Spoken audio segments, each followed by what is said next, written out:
All right, man, peace. You know, brothers, one of the reasons why I enjoy watching this show, The Jump, is because every once in a while we get to see one of the retired former superstar NBA basketball players utilize some of their journalistic chops. I recently did a video in which I exposed that Steve Kerr sat down to quote-unquote lunch or brunch or dinner, whatever it was, with Greg Popovich. And it was very obvious to me that they were commiserating on a plan to try to stop Mr. Kawhi Leonard because they have mutual things to gain from Kawhi Leonard, number one, being stopped, number two, not winning this world championship. There's no way in the world that you're going to tell me that Greg Popovich wants to see Kawhi Leonard win a world title in his first year away from the Spurs.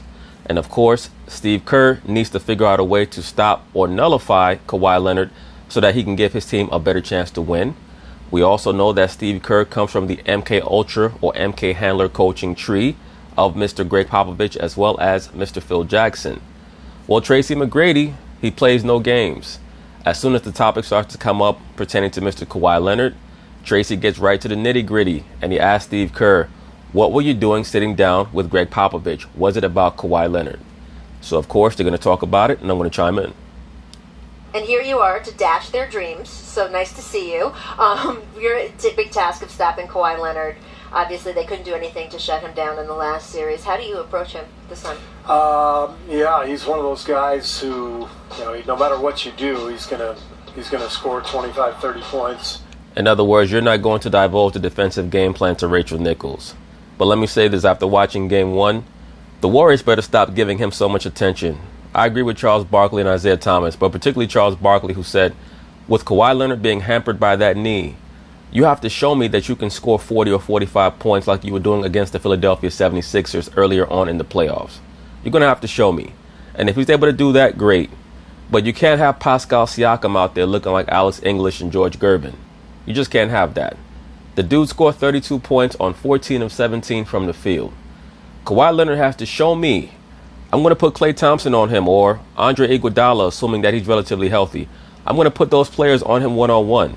And Kawhi Leonard is going to have to show me that he can score 25 points in the first half of Game 2 before I even reconsider going back to the previous defensive game plan of double-teaming him, trapping him off the pick and roll, so on and so forth.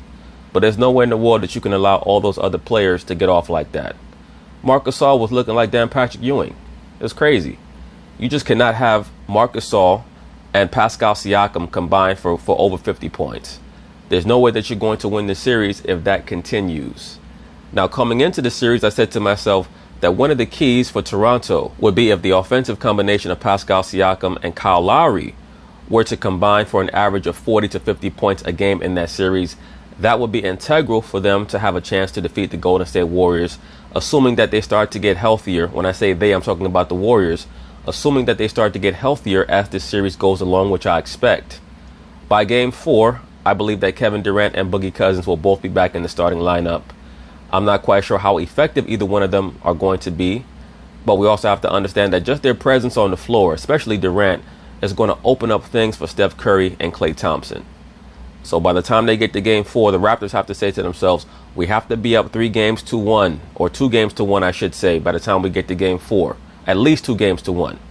Because by then, the Warriors are going to be trying to get right back into their regular season mode of having all hands on deck.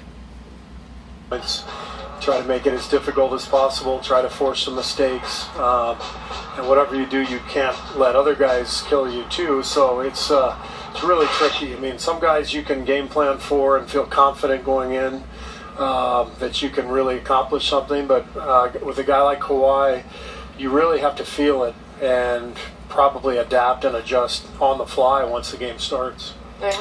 We saw you had dinner with Pop. What was that conversation that was about? Get him, Tracy. We have dinner all the time, but in modern life with Twitter and everything else, you can't hide. Yeah, you can't hide anywhere. But I'm coaching with Pop this summer on the national team. Okay, so you want us to believe that you were sitting down with Pop going over the national team protocol right before the NBA Finals. Okay. And so, but he has a place in San Francisco. He spends a little time there in the summer. So when he's in town, we usually get together. And most of our conversation was actually about about Kawhi. This summer's World Championship roster. Bullshit. and what we were going to do, how we were going to approach it, and what wine you were going to be drinking. Well, I don't pitch in on that side. That's all. Right. Well, that. Thank you, Tracy McGrady. Get him right back on track. Let's get back to the point. Well, that was okay. So does that come up? No. How does that not come up? It's just I don't. Look at Steve Kerr. He's flabbergasted. Man has the longest pause in the history of interviews. Let me rewind this back a little bit. That's all. Right. Well, that was okay. So does that come up? No. How does that not come up?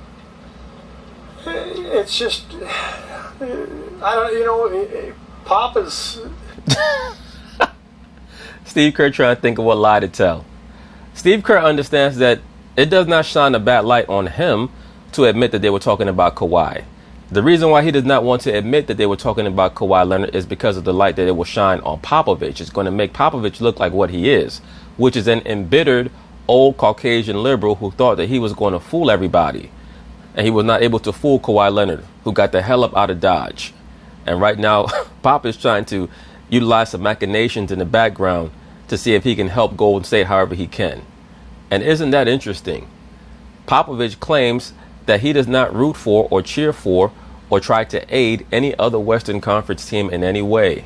And yet he's sitting down with Steve Kerr right before the NBA Finals, and Steve Kerr's trying to get us to believe that there was not any information exchange pertaining to what Kawhi Leonard might like to do in certain situations as opposed to what he doesn't like to do. He is an amazing guy. He really is.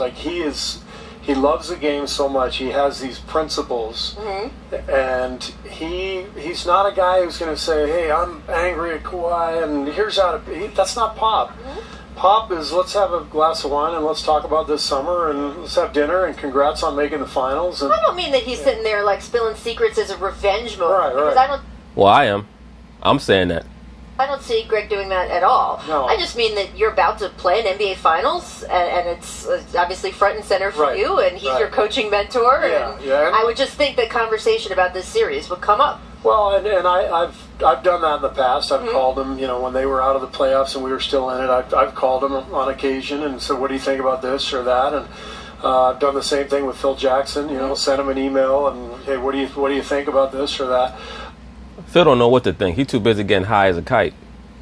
And we all do that. We as coaches, we have friends throughout the league, and you lean on each other.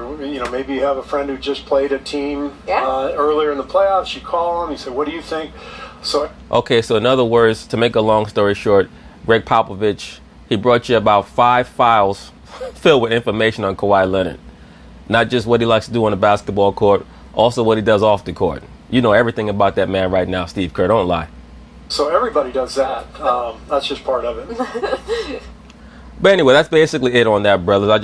I just found this very interesting little mini segment and wanted to do a follow-up to the video that I did a while ago pertaining to Steve Kerr sitting down with Greg Popovich. It's very obvious that Steve Kerr knows that he has a bull in a china shop on his hands in the form of Kawhi Leonard, a player who pretty much is starting to really understand the NBA game, both offensively and defensively.